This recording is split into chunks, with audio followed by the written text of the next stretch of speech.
Big Boss Malayalam season 6 episode 47 അല്ലേ? 47. അതായത് day 46. അപ്പോ അപ്ഡേറ്റ്സ്, ലൈവ് അപ്ഡേറ്റ് കേട്ടോ. അപ്പൊ അത് തുടങ്ങുന്നതിന് മുന്നേ നമുക്ക് ഇന്നലെ രാത്രി ഇത് മാത്രമേ ഉള്ളൂ. ജബ്രീന്റെ വേറെ കഥകളാണെങ്കിൽ ഇപ്പൊ ജബ്രീന്റെ സങ്കട കഥകളാണ്, ബ്രേക്കപ്പ് സ്റ്റോറികളാണ്.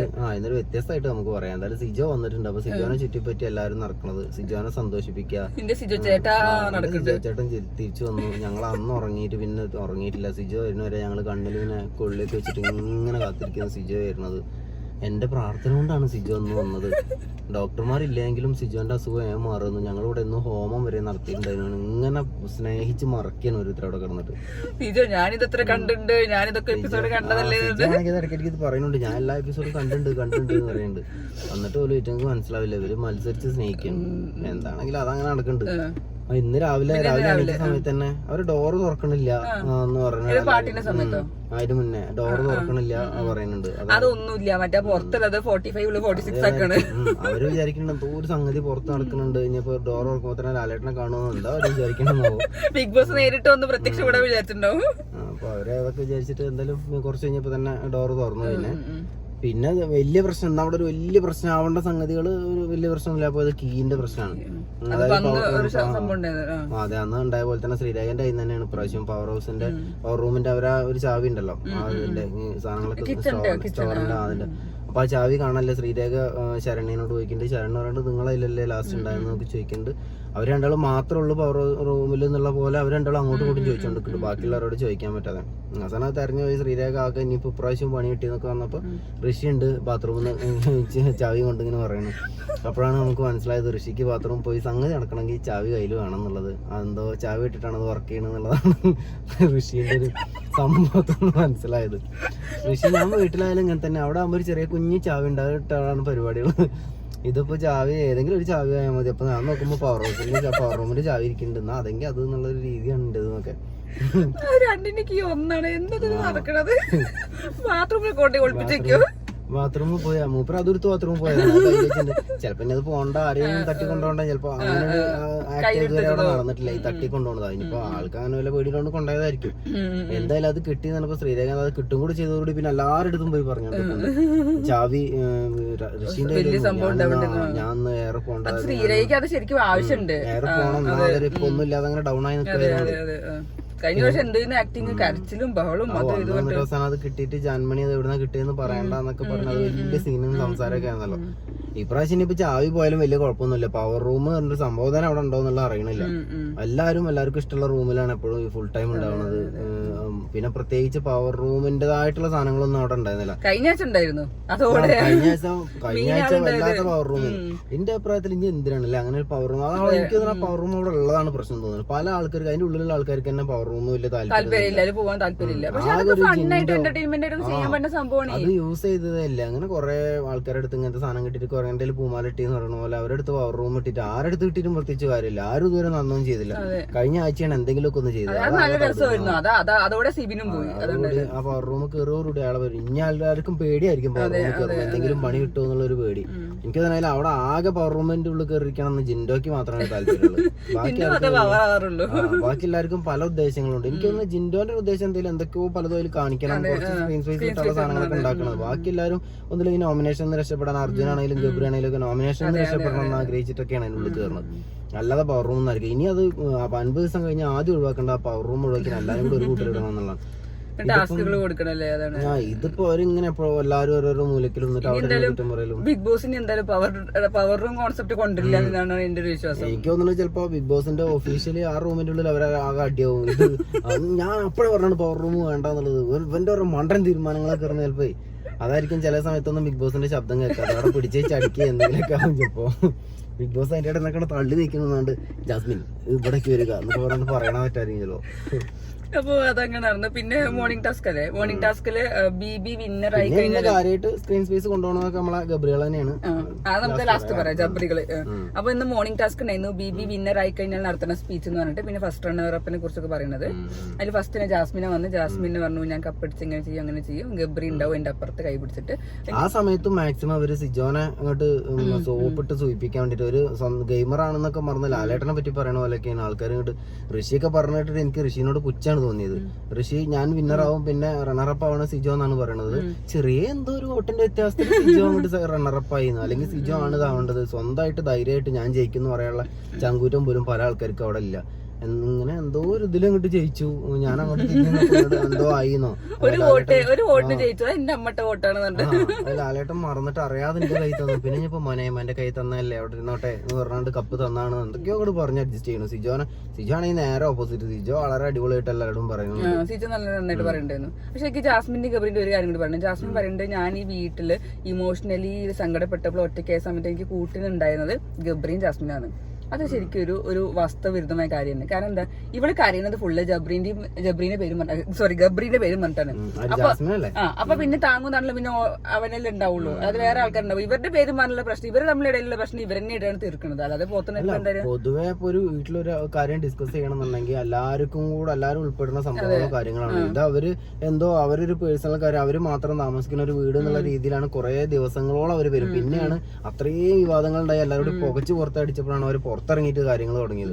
മറ്റേത് അവരൊരു മൂലയ്ക്ക് പോയി ഒതുങ്ങിയിരിക്കുക. അപ്പൊ പിന്നെ ആ കാര്യം പറയുമ്പോൾ തെറ്റാണ്. ഇമോഷണലി സങ്കടപ്പെടുമ്പോൾ ഗബ്രി മാത്രം ഉണ്ടായിരുന്നു പറയാൻ. കാരണം അവരെന്നെ ഒരുമിച്ച് ഒറ്റയ്ക്ക് കോർണർ ചെയ്യപ്പെട്ടിരിക്കുമ്പോ ഇവളെ കാര്യം ആരും കാണിക്കൂല.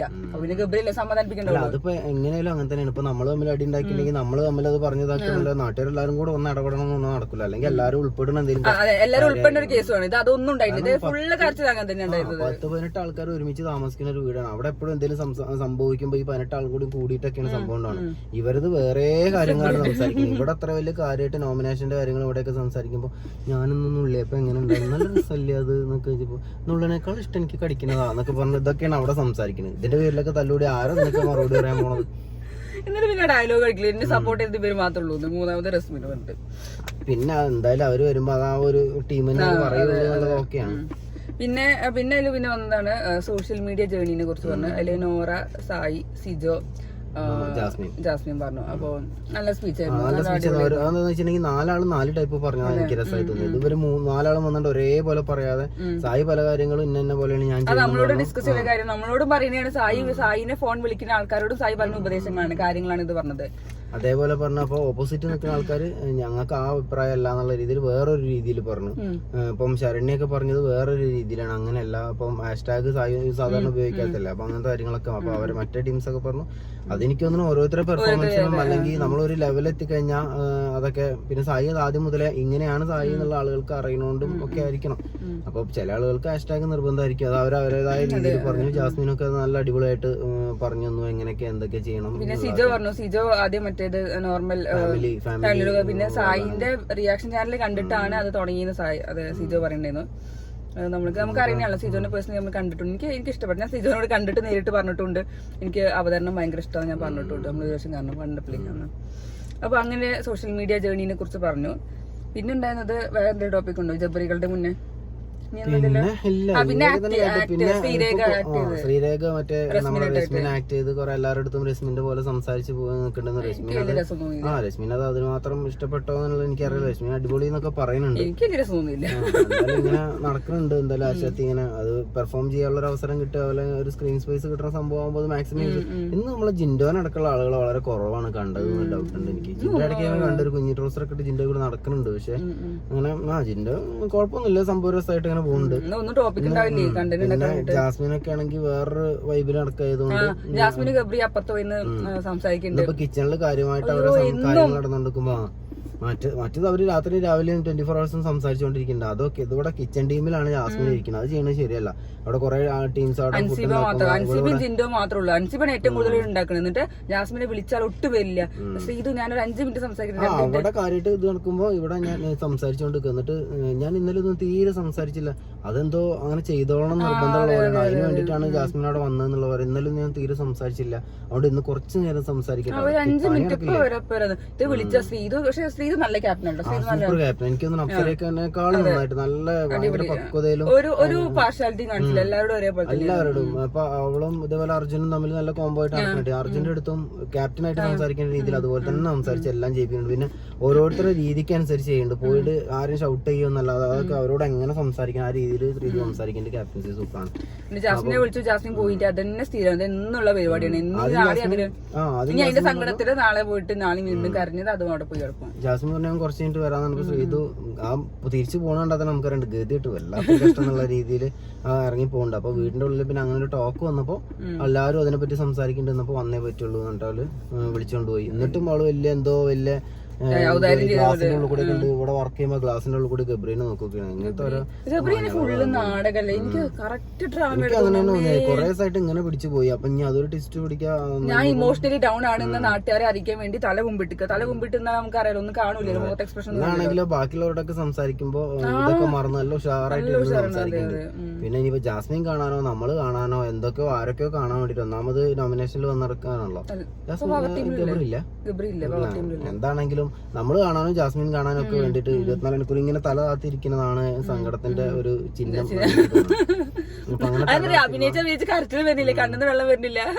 അപ്പൊ തല താത്തിരിക്കുമ്പോ നമ്മള് മനസ്സിലാക്കണം ഗബ്രി ഭയങ്കര മാനസികമായ ജാസ്മിൻ പോയി സൂചിപ്പിക്കാനോ അയ്യോ വേണ്ട ഗബ്രി നിനക്ക് അറിയില്ലടാ നിനക്ക് ഞാനില്ലടാ അങ്ങനെ കൊറേ നേരം അങ്ങനെയായിരുന്നു. പിന്നെ ഇപ്പൊ ജാസ്മിൻ മനസ്സിലായി കുറച്ചു നേരം ഞാൻ കിടക്കാം അവര് തമ്മിൽ അങ്ങനെ അറിയാം. ഇനി ഞാൻ കുറച്ചു നേരം കിടക്കാം. എനിക്കതിന് പാവപ്പോ എന്തൊക്കെയാണെങ്കിലും യസ്മിൻ ബായി ആണോ ഇതൊക്കെ കണ്ട് വിഷമിച്ചിട്ട് അത് സ്വന്തമായിട്ട് വിഷമിച്ച് ആകെ പിടുത്തം വിട്ടിട്ട് നേരെ ഇപ്പൊ ഇവിടേക്ക് കൺഫ്യൂഷൻ റൂമിലേക്ക് വിളിച്ചുകൊണ്ടുവരുന്നുണ്ട്. അതിന് എന്നിട്ട് സംസാരിക്കുമ്പോൾ എനിക്ക് അറിയാൻ പറ്റുന്നില്ല, എനിക്ക് ഇവരെയൊക്കെ എല്ലാവരും ഡൗൺ ആക്കുന്ന കാണുമ്പോൾ വിഷമമുണ്ട്. പിന്നെ വീട്ടുകാരെല്ലാവരും ഞാനൊരു കെയർ ടേക്കർ ആയിട്ട് ആണ് നിൽക്കണമെന്ന് പറയുന്നുണ്ട്. അതിൽ ഭയങ്കരമായിട്ട് ഇൻഫ്ലുവൻസ് ചെയ്തിട്ട് എനിക്ക് ഭയങ്കര വിഷമം, ഞാൻ ചെയ്യുന്നത് കറക്റ്റ് ആണോ അല്ലെന്നുള്ളത് എനിക്ക് മനസ്സിലാവില്ല എന്നൊക്കെ പറയുമ്പോൾ ബിഗ് ബോസ് അടിപൊളിയായിട്ട് ഭയങ്കര പോസിറ്റീവായിട്ട് സംസാരിച്ച് ഞാനുണ്ട് കാര്യങ്ങളൊക്കെ കേൾക്കാൻ. ഇനിയിപ്പോ അധികം ടെൻഷൻ അടിക്കുന്നത് എന്തിനാ അങ്ങനെ ടെൻഷൻ അടിക്കുന്നത്, 3-4 ദിവസം കൂടെ ഉള്ളൂ. അപ്പൊ അത് ഇവക്ക് മനസ്സിലായിട്ടില്ല. 4 ദിവസം കൂടെ ഉള്ളൂ അതിനുള്ളിൽ ടെൻഷൻ മാറും, അതിനുള്ളിൽ ഫുൾ ടെൻഷൻ മാറും. ഇപ്പൊ എന്തൊക്കെയാണോ നീ അനുഭവിക്കുന്നത് അതൊന്നും ഇനി അനുഭവിക്കേണ്ട. എന്തോ നല്ലത് എനിക്ക് വരാണ്ടത്, കുഴപ്പമില്ല വീട്ടിൽ പോകാനാ ഉദ്ദേശിച്ചെന്നാ തോന്നണത്. പിന്നെയാണ് മെയിൻ സാധനം ബിഗ് ബോസ് പൊട്ടിയാണ് വരാൻ. നമ്മുടെ പൂജയും സിബിനും ഔട്ടായി ഹെൽത്ത് പരമായ ഇഷ്യൂ കാരണം. അത് ഭയങ്കര ഒരു വിഷമമുണ്ടാക്കുന്ന കാര്യമായി. പൂജയൊക്കെ ആ ഇതിൽ തന്നെ പറയുന്നുണ്ട് 24/7 ഞാൻ ഫുള്ള് കണ്ടിട്ടാണ് വന്നത്, എനിക്ക് അത്രയും ആഗ്രഹമായിട്ട് കളിച്ചതാണ്. പിന്നെ സിബിന്റെ കാര്യം, സിബിൻ എന്തൊരു ഉഷാറായിരുന്നു. അതും അന്നത്തെ ആ ഒരു ആക്ട് കാരണം അതങ്ങനെ ആ ഒരാളെ ഗെയിമേ ഇല്ലാതായി. രണ്ടാളും, ഒരാള് ഹെൽത്ത് ആയിട്ടും ഒരാള് എന്താ പറയാ ഈ മെന്റലി ബുദ്ധിമുട്ട് വന്നാലും അത് പ്രശ്നം തന്നെയാണ്. നമുക്ക് അവിടെ നിൽക്കാൻ കഴിയില്ല എന്ന് പറഞ്ഞു കഴിഞ്ഞാൽ. എന്തായാലും നന്നായിട്ട് ഗെയിം കളിച്ചു തന്നെ ഒരാഴ്ച കൊണ്ട് ആ വീടിന്റെ ഉള്ളിൽ ഒരു വലിയ കോലിളക്കം തന്നെ സംഭവിച്ചുകൊണ്ടിരിക്കുന്ന രണ്ടാൾക്കാരായിരുന്നു. ഇങ്ങനെയായിട്ട് രണ്ടുപേരും അവിടെ ഇപ്പോഴും പിടിച്ചിട്ടുണ്ട്. ഇത്ര മെന്റലി പ്രോബ്ലം ആയിട്ട് എത്ര പ്രശ്നം ഉണ്ടെങ്കിലും അതാണ് അവര്. അല്ല അവർക്ക് എന്താ വെച്ചാൽ ബോംബെയിലുള്ള ബോംബെ ഉണ്ടല്ലോ, ബോംബെയിലുള്ള ആൾക്ക് സിബിനോട് അത് സിബിനെ ചിലപ്പോൾ ഇഷ്ടപ്പെട്ടുണ്ടാവില്ല, മറ്റവരെ ഇഷ്ടപ്പെട്ടോ മറ്റവർക്ക് കുറച്ച് കൂടുതൽ അങ്ങനത്തെ കാര്യങ്ങൾ പറഞ്ഞു കൊടുക്കാനാണ് കൂടുതൽ. ഇപ്പൊ എനിക്ക് മനസ്സിലായി ലവേഴ്സ് ആണ്, സ്പെഷ്യലിസ്റ്റ് ആണ് അയാള്. അപ്പൊ അയാള് അങ്ങനെ തന്നെയാണ്. ഡോക്ടർ ഇന്ന ആള് പറഞ്ഞിട്ട് ലവ് ചിഹ്നൊക്കെ ഇട്ടിട്ടുണ്ട് അയാൾ. ഡോക്ടർ ലവ് ആണ് അയാൾ. അപ്പൊ ലവിന് എന്തെങ്കിലും പ്രശ്നം ഉണ്ടെങ്കിൽ അയാള് വളരെ സെറ്റ് ആക്കി തരുന്നത് മാത്രമല്ല, നമ്മൾ മെന്റലി എത്ര ഡൗൺ ആണെങ്കിലും 5 മിനിറ്റ് കഴിഞ്ഞാൽ എന്താ പറയാ മറ്റേ പോപ്കോൺ ഒക്കെ പൊട്ടണ പൊട്ടിച്ചാടി ഇങ്ങനെ വരും. പിന്നെ ഒരു കുഴപ്പമുണ്ടാവില്ല. വേറെ എന്ത് പ്രശ്നത്തിനാണ് കാര്യം. ചില ഡോക്ടർമാരുണ്ടാവും എനിക്കൊരു ചെറിയ ലവ് പ്രശ്നം ഉണ്ട്. അപ്പൊ ആ ലവ് ഡോക്ടർ അപ്പൊ ഇവർക്ക് മാത്രം ഉപകാരപ്പെട്ടിട്ടുള്ള സിബിനും ഒന്നും ഹെൽപ്പ് ചെയ്തില്ല എന്ന് മനസ്സിലായി. അപ്പൊ ഇതാണ് ഇന്നത്തെ മെയിൻ അപ്ഡേറ്റ്സ് ഒന്നല്ലേ. ഇനി രാത്രി നമ്മള് പ്രൊമോ കണ്ടു, ഭയങ്കര അടി നടക്കുന്നുണ്ട്. വൈകുന്നേരമായിരിക്കും ആ ഒരു ഗെയിം നടക്കുന്നുണ്ടാവും. അതിൽ വലിയ ഇനിയിപ്പോ എന്താന്നുള്ള അറിയില്ല, വലിയൊരു അടി എന്തായാലും നടക്കുന്നുണ്ട്. അതിൽ ചെറിയ ചെറിയ ഭാഗങ്ങളൊക്കെ വരുന്നുണ്ട്. പിന്നെ ഇങ്ങനെ മുറുക്കി പിടിച്ചു മറ്റേ ഇവരുടെ റൂമിനായിട്ടല്ല കളിക്കുന്നത്. അപ്പൊ ഋഷിയൊക്കെ ഭയങ്കരമായിട്ട് ഇങ്ങനെ പിടിച്ചു കഴിഞ്ഞാൽ പിന്നെ എന്താ ചെയ്യാ അങ്ങനെ ഇങ്ങനൊക്കെ പറയുന്നുണ്ട്. എന്തായാലും എനിക്ക് അതിങ്ങനെ ഒറ്റ നോട്ടത്തെ കണ്ടൊന്നും പറയാൻ പറ്റില്ല. എന്നാലും എന്റെ ഒരു ഊഹം പറയണത് മിക്കവാറും ഗബ്രീന്റെ അടുത്തായിരിക്കും എന്തെങ്കിലും മിസ്റ്റേക്ക് വരാൻ കാരണം ഇങ്ങനത്തെ പ്രശ്നം വരുമ്പോൾ പോലും ഇവിടെ നിൽക്കണം എന്ന് ആഗ്രഹിച്ച് നിൽക്കുന്ന ഒരാളാണ് ജിൻഡോ. അത് വളരെ എപ്പോഴും ശ്രദ്ധിക്കുന്നുണ്ട്. എനിക്ക് ചെയ്യാൻ അറിയാണ്ടല്ല, പക്ഷെ ഇവിടുന്ന് പോകുന്നതാണ് എന്റെ പേടി. അത് എപ്പോഴും പറയുന്നുണ്ട്. അപ്പൊ അങ്ങനെ മനസ്സിൽ സൂക്ഷിക്കുന്ന ആളാണ് അയാള്. പിന്നെ ഗബ്രി എന്ന് പറഞ്ഞിട്ടുണ്ടെങ്കിൽ ഗബ്രിക്ക് ജാസ്മിന്റെ മുന്നിൽ കൂടി പോവുകയാണ്. ഞാൻ ഭയങ്കരമായി മെന്റലി ഒക്കെ പ്രശ്നമാണ്, ആകെ പ്രഷറിലാണെന്നൊക്കെ. അതുകൊണ്ട് ഞാൻ അങ്ങനെ ചെയ്തു പോയതാണ്, അതിൽ പെട്ടതാണെന്നൊക്കെ കാണിക്കാം. അതെ, കുറെ നേരം ഗബ്രി കിടന്നു. ഇപ്പൊ ജാസ്മിൻ അവിടെ കിടക്കുന്നുണ്ട്. ജാസ്മിന്റെ അടുത്ത് നിന്ന് ഫുഡ് കഴിക്കുക ജാസ്മിൻ ജാസ്മിൻ പറഞ്ഞു നീ പോടാ, എനിക്ക് തലവേദന, നീ പോടാ. അപ്പൊ അങ്ങനെയും പണിയെടുക്കണ്ട. എന്തെങ്കിലും ഒന്നായിട്ട് വേണം. ഒന്നില്ലെങ്കിൽ ജാസ്മിനായിട്ട് ഗബ്രീനായിട്ട് എന്തെങ്കിലും അടി ഉണ്ടാവും, അല്ലെങ്കിൽ റിയൽ തലവേദന ഉണ്ടാവും, അല്ലെങ്കിൽ ആരോടെങ്കിലും ദേഷ്യം ഉണ്ടാവും, അല്ലെങ്കിൽ വാശി ഉണ്ടാവും. എന്തെങ്കിലുമൊക്കെ ആയിട്ട് പ്രശ്നമില്ലാതെ അങ്ങനെ സുഖമായിട്ട് അങ്ങനെ പോകുന്നുണ്ട്. അതന്ന് മറ്റേ ഇയാളുടെ സമയത്ത്, സിബിൻ ഉണ്ടായിരുന്ന സമയത്ത് അത് ഡയറക്റ്റ് ആയിട്ട് പറഞ്ഞില്ലേ, ഫുഡ് കഴിക്കാണ്ട, നീ ഫുഡ് കഴിച്ചോ, നന്നായിട്ട് കഴിച്ചോ, പണിയൊന്നും എടുക്കണ്ട, ഞങ്ങളൊക്കെ ഔദാര്യത്തിൽ ഇങ്ങനെ തിന്നു കുടിച്ചൊക്കെ പോയിക്കോ. അതേപോലെ ഓപ്പൺ ആയിട്ട് ഒരാള് പറഞ്ഞു കഴിഞ്ഞാൽ തന്നെ ഒരു പ്രത്യേകിച്ച് ഇതൊന്നും ചെയ്യണില്ല, ഒരു ചെറിയ കാര്യങ്ങൾ പോലും കിച്ചണിലൊന്നും ചെയ്യാൻ അറിയണില്ല ഒന്നുമില്ല തോന്നുന്നു. അതിന് എന്തെങ്കിലും ഒന്ന് പോയി ചെയ്തുവിടുന്ന, ഇവര് വിളിച്ചാലൊന്ന് പോണ്ടേ, ഒരു മാന്യത കാണിക്കണ്ടേ അവിടെ ഒറ്റയ്ക്ക്. കിച്ചണിലൊന്നും അവരൊന്നും കാണലില്ല. ഇപ്പൊ ശരിക്കും ജാസ്മിൻ ഗബ്രിക്ക് പിന്നെയും കാണുന്നുണ്ട്. ജാസ്മിൻ നമ്മളെ സ്ക്രീനിൽ കാണുമ്പോ എപ്പോഴും പ്രത്യേകിച്ച് വർക്ക് ചെയ്യണമൊന്നും കണ്ടില്ല. അവരവരതായിട്ടുള്ള വർക്കുകളിൽ എപ്പോഴും ഉണ്ട്. അത് കണ്ടതോ അങ്ങനെ ഒന്നും കണ്ടിട്ടില്ല, എന്താ പറയാ അടുക്കളയിൽ പോണൊന്നും കണ്ടിട്ടില്ല. ബാക്കി എല്ലാരും നമ്മളെല്ലായിടത്തും ജിൻഡോനൊക്കെ ഉണ്ടല്ലോ, ജിൻഡോക്ക് എപ്പോഴും ഓരോരോ വർക്കുകളിൽ നടന്നുകൊണ്ടിരിക്കുന്നുണ്ട്. ഇപ്പൊ എന്താ പറയാ, ഞാനൊക്കെ വിചാരിക്കുന്നത് ഇനിയിപ്പോ സായി തിരിച്ചു വരുമ്പോ സായിക്ക് ആ ചൂല് കൊണ്ടുപോരേണ്ടി വരുമെന്നാ ഞാൻ ബിഗ് ബോസിനോടൊന്ന് അനൗൺസ് ചെയ്യാൻ പറയുന്ന ആ ചൂലൊന്ന് നിർത്തുക. ഞങ്ങൾ എന്തായാലും ഒരു പ്ലാൻ ചെയ്തിട്ടുണ്ട്. ഞാൻ പറഞ്ഞിട്ട് ഇനി വീട് ഫുള്ള് ക്ലീൻ ആക്കിയിട്ട് കയറിയാൽ മതി, ചൂല് കേറുമ്പോ തന്നെ ചൂല് കൊടുക്കുക. ഞാൻ ആലോചിക്കുന്നത് വാഷിങ്ങിനൊന്നും കാറൊന്നും വാഷ് ചെയ്യാൻ വേണ്ടി ഇനിയിപ്പോ വേറെ കൊടുക്കണ്ടല്ലോ, സായി രാവിലെ ഒന്ന് തേച്ച് മറ്റത് എപ്പോഴും ഫുൾ ടൈം കാർ വാഷ് ചെയ്യാനൊക്കെ കൊടുക്കല്ലേ. ഇനിയിപ്പോ ഇതൊക്കെ സ്വന്തമായി ചെയ്തോളും. എന്താണെങ്കിലും അവരുടെ ടീം തന്നെ അങ്ങനെ തോന്നുന്നു. അഭിഷേകും ഒക്കെ ഫുൾ ടൈം ചൂലും പിടിച്ച് തന്നെ നടക്കുന്നത്. അവര് പണി എടുത്തിട്ട് കുടുങ്ങിയ തോന്നുന്നു, പണിയോട് പണി അങ്ങനെ. അപ്പൊ അതിന്റെ ഇടയിൽ ജാസ്മിൻ ഇങ്ങനെ പണിയൊന്നും എടുക്കാതെ സുഖമായിട്ട് നടക്കണുണ്ട്. അത്രയ്ക്ക് തന്നെ ഉള്ളൂ. ഇനിയിപ്പോ രാത്രിത്തെ നമ്മളെ മെയിൻ അടി നമ്മളെ എപ്പിസോഡിൽ കണ്ടിട്ട് റിവ്യൂ പറയാം. ടാറ്റ.